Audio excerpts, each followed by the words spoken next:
We saw the church in the Middle Ages, in the monastic movement and so on, try to deny all things physical. Where does that idea come from? It doesn't come from the Old Testament, where when God creates a physical world, what's his judgment on it? It's good. But remember, in Plato's schema, you have two worlds, the ideal world, the eternal world of ideas, and then this world.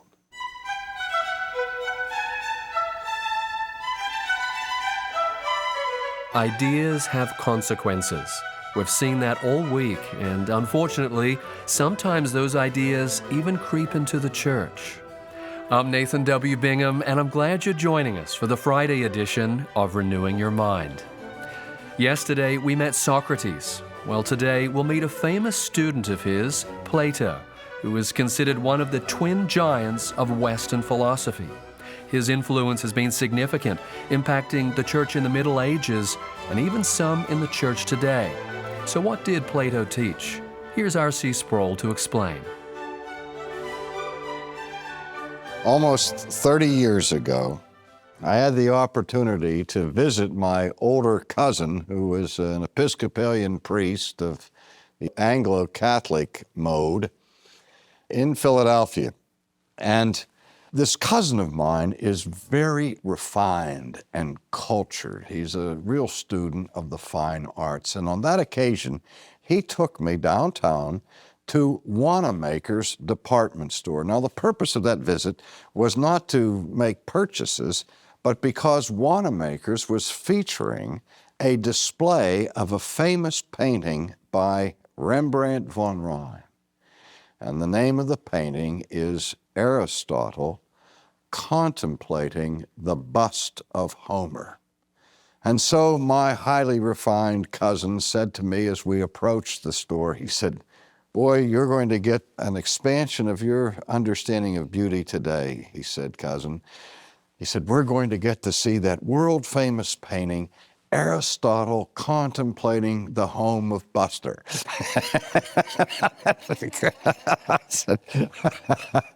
Obviously, I haven't forgotten that slip of the tongue. But today we're going to contemplate a bust, but it's not the bust of Homer, it's the bust of Plato, as I've sort of wanted to have Plato come and visit us as we discuss some of his thinking. I was able to secure this bust recently in a trip to Italy in the coastal town of Amalfi.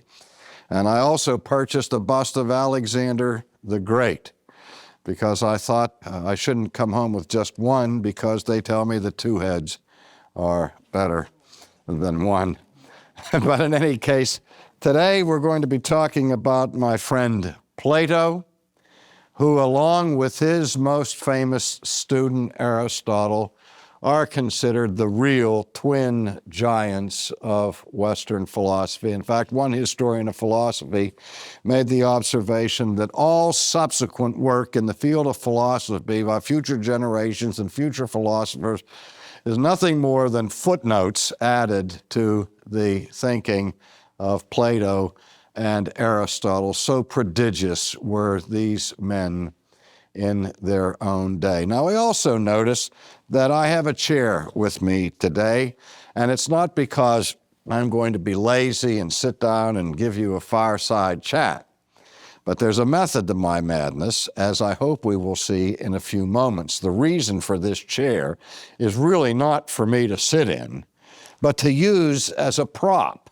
to illustrate one of the most important principles of Plato's philosophy, but you're going to have to wait for that for a couple of moments. Plato was born in the year 427 BC, and you'll recall that's basically 28 years before the death of Socrates, which means that Plato was 28 the year that Socrates died. Plato wasn't his real name. Plato was his nickname. And it was a nickname given to him by his coach when he was a young gymnast and wrestler who wrestled in the games that were the precursors of what we now call the Olympic Games. But because of his powerful build, he was called Plato, which means broad shoulders. And that became his name by which we know him today. His personal family background was of high nobility. His mother was a direct descendant of Solon, the great political thinker of ancient Athens, and his father was a descendant of one of the recent kings of Athens. So there was great royalty and nobility in the blood of Plato, who was born into an aristocratic family. Now, he's known for being the founder of a very important school in Athens that is called the Academy.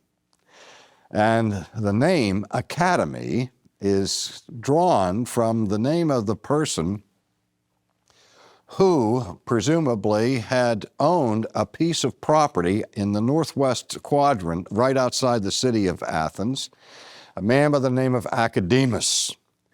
And he had some olive groves in this area and donated a parcel of this land so that Plato could start his school. And he honored Academus by calling his school the Academy. And it was situated in the midst of this grove of olive trees, and that's where we get the expression, the groves of academia, that we still use to define the academic world in which we live today. Now, over the entrance to the school, or the academy, Plato had affixed on an arch over the door these words, "Let none but geometers enter here." Sort of like Dante's sign over the door to Hades, despair of hope, or abandon hope, all ye who enter here. Plato's sign read, "Let none but geometers enter here." Now, wait a minute. We think of Plato as the great philosopher, not the great mathematician. Why would he call his school a school of geometry? Well, in the first instance, Plato's school covered the whole scope of intellectual inquiry, from political theory to ethics to the sciences and so on. So it wasn't just a school for mathematicians, and yet he says, "Let none but geometers enter here." Now, to understand that, you can't think of it in terms of what we call modern geometry. The word geometry comes from the Greek word geis, or the word for earth, and the word, when we talk about metri or meter, we talk about that which is a form of measurement. And so originally the science of geometry was the science of measuring elements of the earth. And it was done by an examination of the forms of measurement, which we did study in modern geometry, like the triangle and the rectangle and the square and so on. And so by means of these various shapes or forms that we use to measure things mathematically, we call the science geometry. But Plato went a step beyond this by saying that the universe in which we live is not simply measured by forms, but rather the universe is forms. That reality is mathematical forms or ideas. At that point, we see something of the influence of the earlier Pythagoreans, who had a virtually mystical view of numbers. But that's another story for another occasion. Plato's great contribution to the history of philosophy is in the development of what is called his theory of ideas. His theory of ideas, or it's sometimes called his theory of forms. His theory of forms. Now, Plato is what we call an idealist, or we could say that Plato, more accurately, is a realist. And you say, wait a minute, are you talking out of both sides of your mouth? How can he be both an idealist and a realist? Well, let's think about that for a second. When we use the term idealist over against the term realist, what do we usually have in mind? We think of an idealist as somebody who's kind of Pollyannish, who lives in a make-believe world of ideals, who never comes to grip with the grim and harsh realities of the actual world in which we live in. And a realist is the one who draws his heroes, warts and all. He doesn't try to give us a phantom image of ideal perfection. So for us, a realist stands in stark contrast to an idealist. But when we call Plato an idealist and a realist, we are using those terms in a significantly different way. Let's see if I can explain that. Plato said that the ultimate reality, the ultimate realities, I should say, plural, are ideas. The truth is ultimately formal, not material. That the ideas that we have in our minds of various things are a recall of ideas that actually exist in a spiritual realm, what we would call a supratemporal realm, a realm above and beyond this world of physical things that we perceive every day. Now let me see, in order to illustrate that, the use of my prop that I brought here today.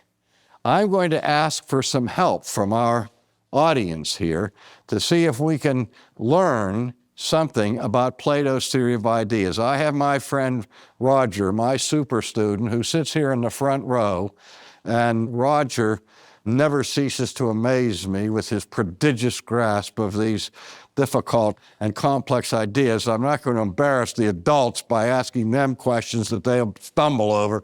Instead, I will go to Roger because I know he'll be able to answer this question. The question I have for you, Roger, it's a very difficult question. You're going to have to think hard. I have this object in front of me. What is it? A chair. All right, Roger, thank you. You got it right on the button. He said, that's a chair. Now, here's the question. How do you know it's a chair? How do you know it's a chair, Roger?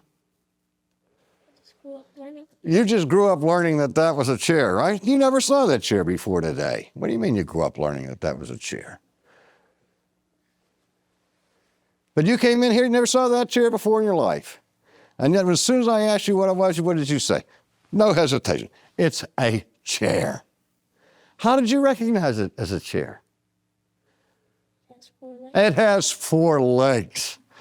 All right. But you know, horses have 4 legs, don't they, Roger? We're going to do this in the Socratic dialogue here. Horses have 4 legs, but you don't call them chairs, do you? All right, so there must be something else besides this having 4 legs that made you identify it as a chair. What else? You can sit on it, but of course you can't sit on a horse, can you, Roger? Huh? Do you have anything at home that's kind of long, has 3 sections to it, that has legs, 4 legs, and you can sit on it? Call it a sofa. But you know the difference between a sofa and a chair, don't you? Yes, sir. We could pursue this a little bit further because have you ever seen chairs that don't look exactly like this, Roger? Yes, sir. Yes, sir. You've seen chairs that are upholstered and real comfortable, right?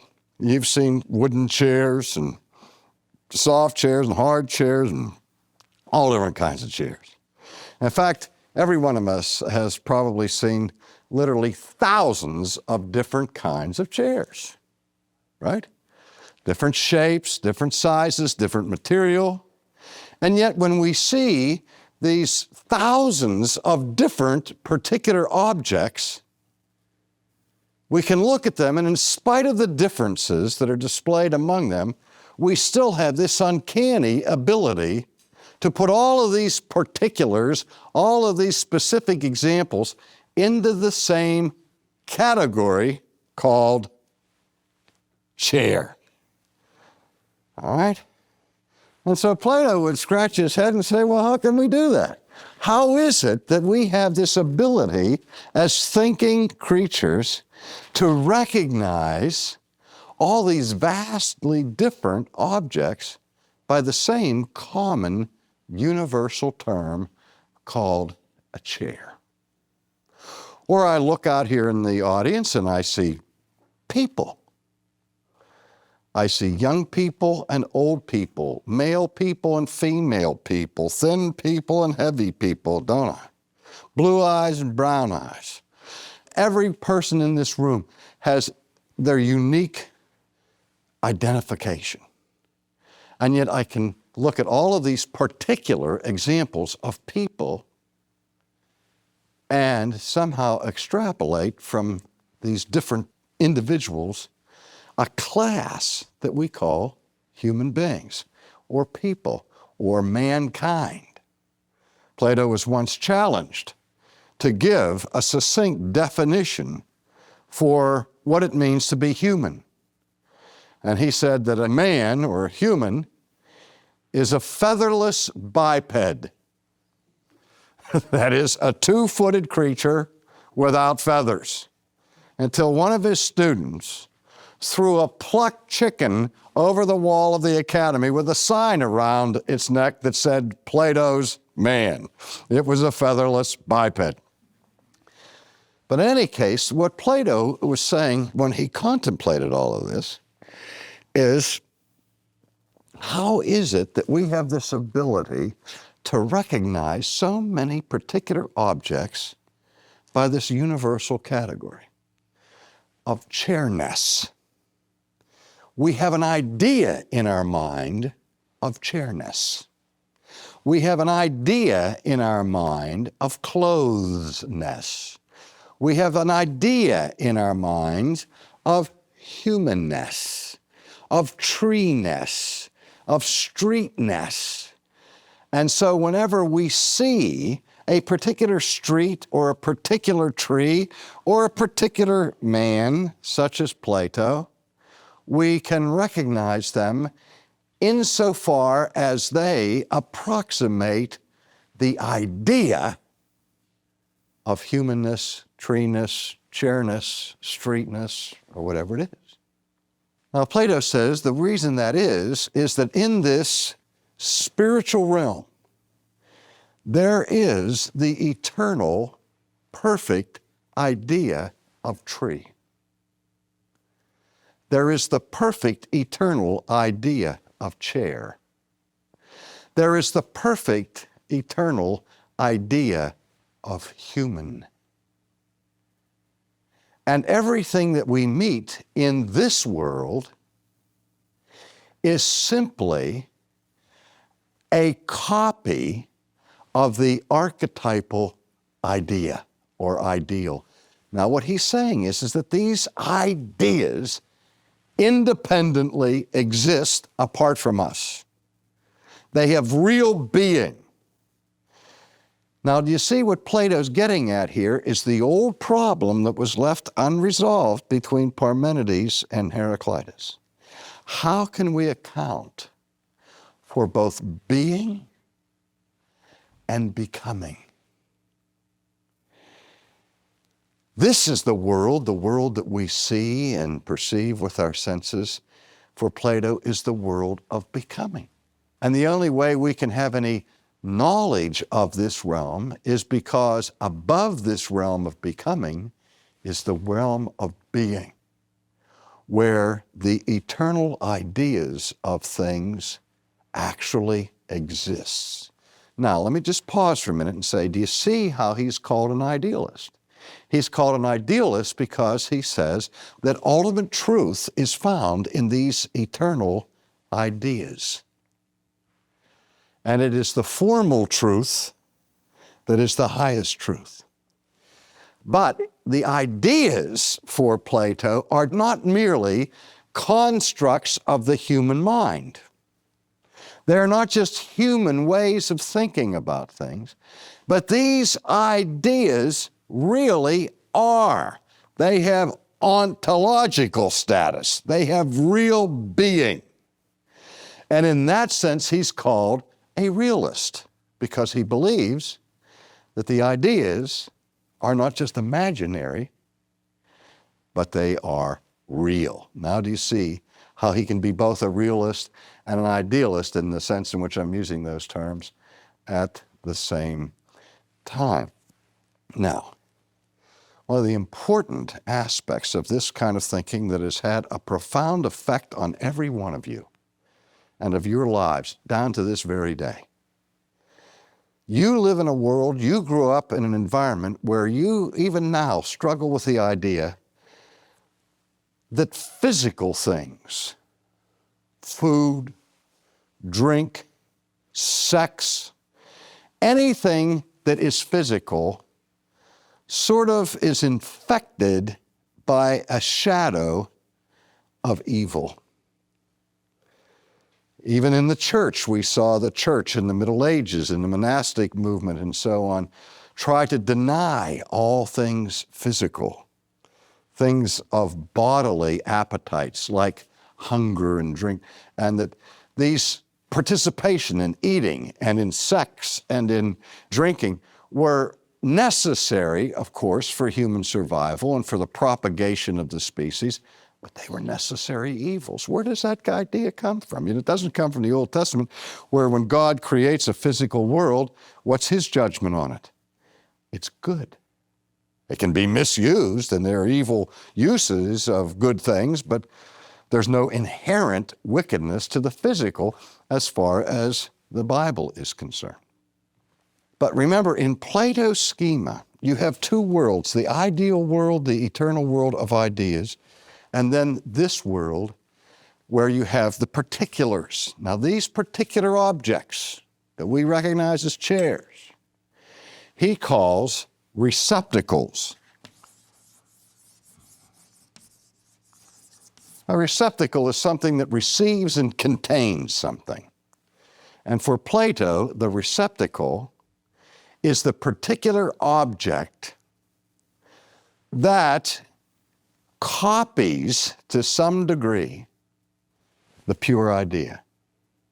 But all receptacles, that is, all physical things, you, me, this chair, the tree, the street, anything that is physical is a receptacle, and anything that is a receptacle is, according to Plato, an imperfect copy of the spiritual ideal. So that by its necessary state of existence, anything physical is imperfect. Now, when he says imperfect, he means metaphysically imperfect, but it's a short step from metaphysical imperfection to moral imperfection. So that anything that is imperfect lacks pure goodness. And from that, we get a whole history of philosophies that reject and deny the goodness of the created world. For example, in the Christian faith, we believe in the resurrection of the body. That's part of our faith, the redemption of the body. For Plato, redemption comes when we get rid of the body. It's redemption from the body, when you're only really redeemed when you live in a pure state of spirit and of idea.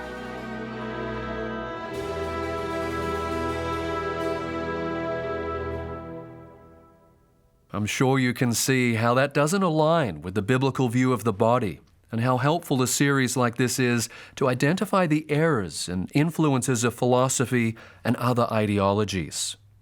You're listening to Renewing Your Mind, and that was R.C. Sproul from his series, The Consequences of Ideas. This week, we've examined several pre-Socratic philosophers, plus Socrates himself and one of his students, Plato. But this really is just the beginning, so I recommend that you request the entire series and also learn about Augustine, Aristotle, and some more modern thinkers. Today is the final day to request this special edition DVD set that also comes with lifetime digital access to all 35 messages and the study guide. Plus, we'll send you the companion book to add to your library and to aid you in your study. So visit renewingyourmind.org or call us at 800-435-4343 with your donation of any amount and take a journey through the history of human thought and the influences that these thinkers still have today. Only hours remain for this offer, so visit renewingyourmind.org or use the link in the podcast show notes while there's still time.